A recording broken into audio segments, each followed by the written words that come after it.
دیکھیے، سب سے پہلے میں آپ کی توجہ دلاؤں گا، ذرا آنکھیں کھول کر قلب حساس کے ساتھ نوع انسانی کا مشاہدہ کیجئے۔ کیسے کیسے دکھ، کتنی تکلیفیں، کتنی محنت، کتنی مشقت ہے جو ہر انسان کا مقدر۔ قرآن مجید میں ایک مکمل سورت ہے، سورت البلد، اس میں اللہ تعالیٰ نے متعدد قسمیں کھا کر ایک بات کہی، لا اقسم بہذا البلد وانت حل بہذا البلد ووالد وما ولد لقد خلقنا الانسان فی کبد۔ ہم نے انسان کو مشقت ہی میں پیدا کیا، یہ مشقت ہر انسان کا مقدر ہے۔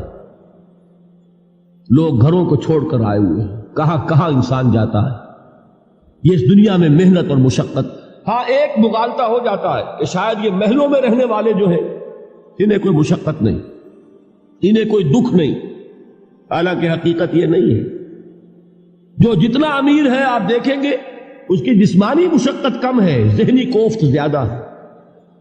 ٹرینکولائزرز کی انہیں ضرورت پڑتی ہے، انہیں سیڈیٹیوز چاہیے، خواب آور دوائیں مزدور کو نہیں کبھی ضرورت پڑے گی۔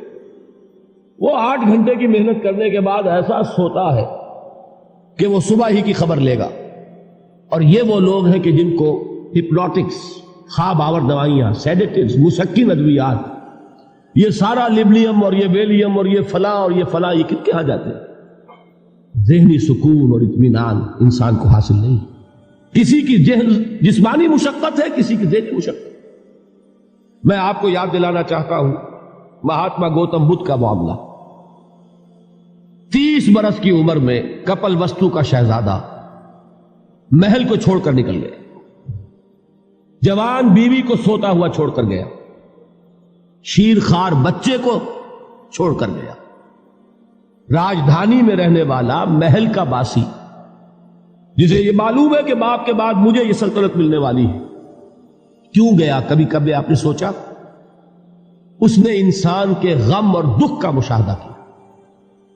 اس نے دیکھا کوئی اندھا ہے، ٹھوکر کھا کر گر رہا ہے، کوئی والدین کھڑے ہوئے رو رہے ہیں اور ان کی نگاہوں کے سامنے ان کا نہایت محبوب بچہ دم توڑ رہا ہے اور وہ کچھ نہیں کر سکتے۔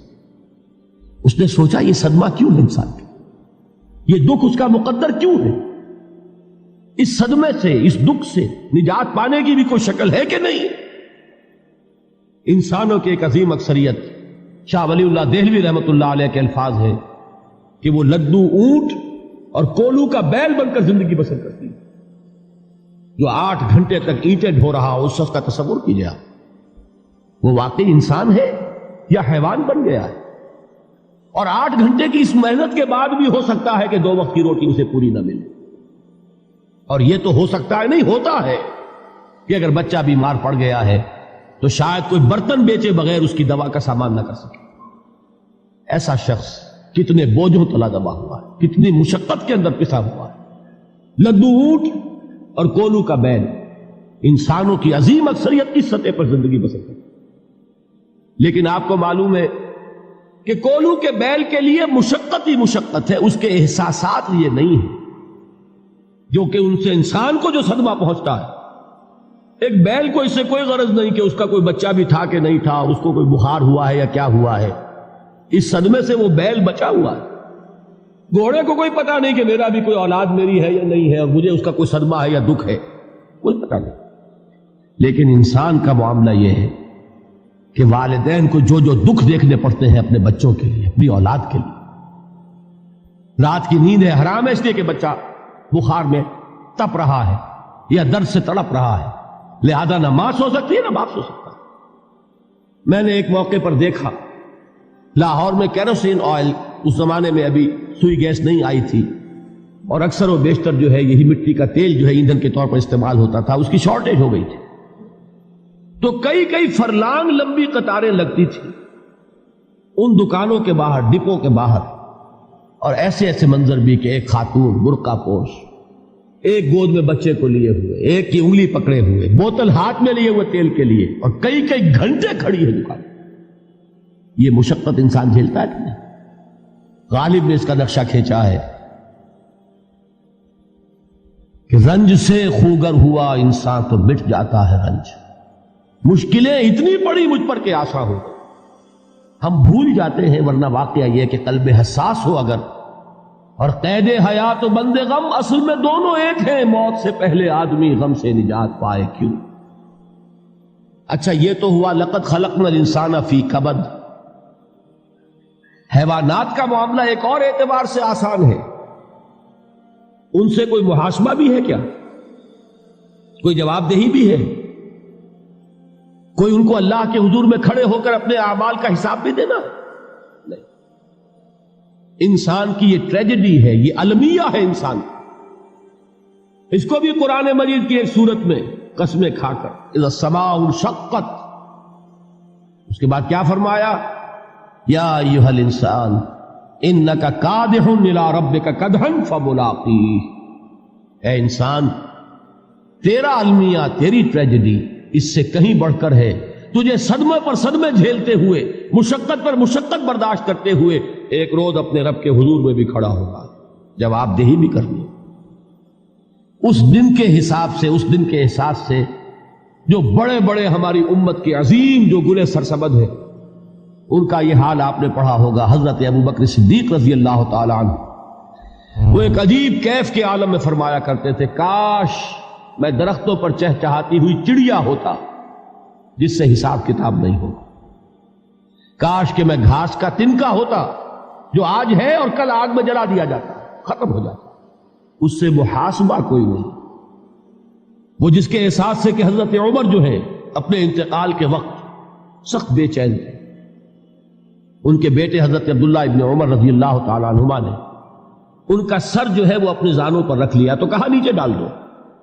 ایک عجیب بے کلی اور بے چینی. انہوں نے کہا ابا جان آپ کیوں پریشان ہیں؟ آپ تو عشرہ مبشرہ میں سے ہیں. آپ کو تو اللہ تعالیٰ نے جنت کی بشارت حضور کے ذریعے سے اس دنیا میں دی. حضرت عمر فرماتے ہیں کہ خدا کی قسم اگر قیامت کے دن عمر برابر سرابر پر چھوٹ گیا تو بہت بڑی کامیابی تصور.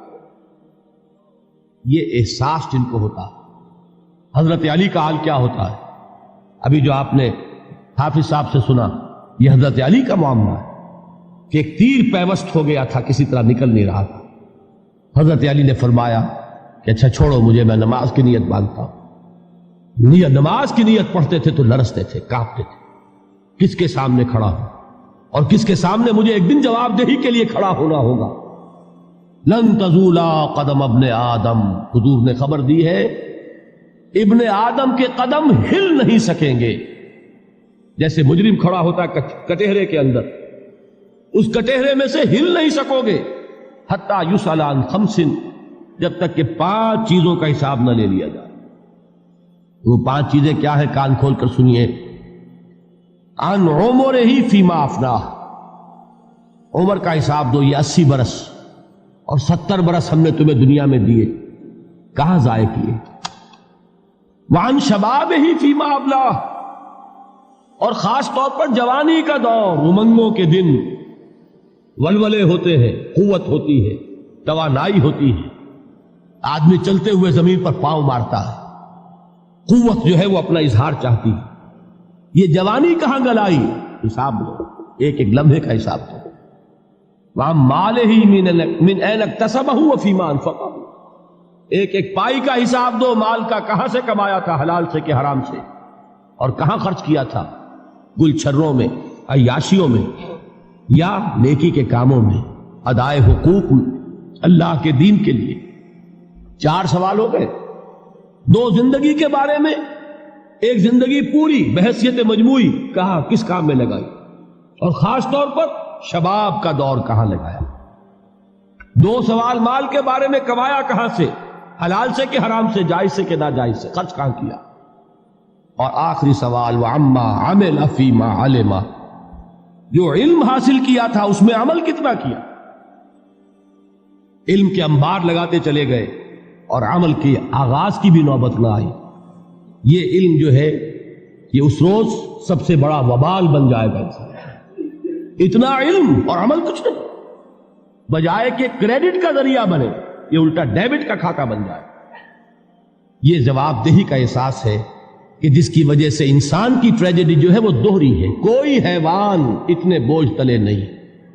مشقت کی، محنت کی، اس زندگی میں ختم ہوئے، اس کے بعد کوئی محاسبہ نہیں.